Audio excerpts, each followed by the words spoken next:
वो एक तूफानी रात थी, बहुत खौफनाक रात, ऐसी कि कभी किसी ने वैसी देखी ना सोची।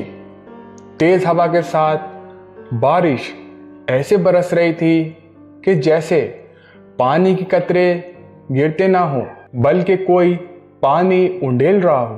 तेज हवा बारिश के साथ ऐसी आवाजें पैदा कर रही थी जैसे कहीं किसी खंडर में शोर मचाते भूतों का बसेरा हो।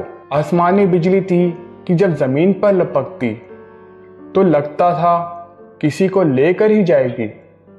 चंद नौजवान जो सैरो तफरीह के घर से निकले थे, अचानक तूफान आने पर इन्होंने बड़े से दरख्त के नीचे पनाह ली।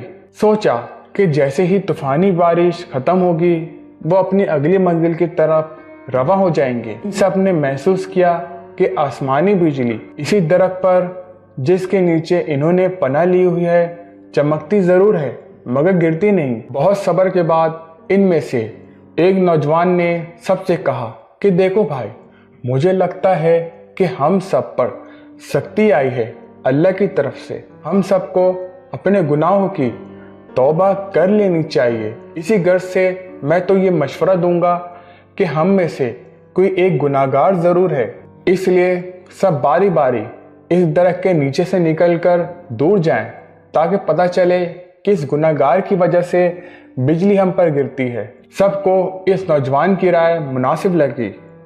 इस तरह वो सब बारी बारी इस दरख्त के नीचे से निकलकर दूर जाते रहे, पर बिजली फिर भी इस दरख्त के नीचे खड़े नौजवानों में से किसी पर न गिरती। सब बहुत हैरान थे कि क्या माजरा है। आखिर में एक जवान बाकी रह गया।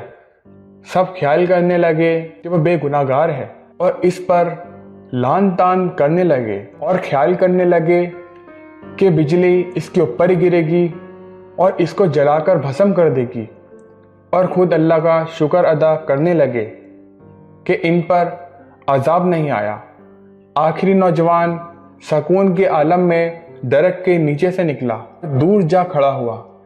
जैसे ही वह दूर पहुंचा तो बिजली इस दरख्त के नीचे खड़े नौजवानों पर गिरी, सबको खत्म कर दिया, और वो जवान महफूज रहा जो सबसे आखिर में निकला था। हम किसी के जाहिर को देखकर इसके नेक बुरा होने का अंदाज़ा लगाने की कोशिश करते हैं, जबकि अल्लाह की नज़र में इंसान को परखने का मियार कुछ और है। अगर वो नौजवान किसी एक के बुरा होने का फतवा ना लगाता तो यकीनन इस नेक नौजवान की वजह से सब आसमानी बिजली से महफूज रहते, मगर वो नेक नौजवान जैसे ही इस गरबे से निकला तो बाकी तमाम नौजवान अल्लाह के अजाब की लपेट में आ गए।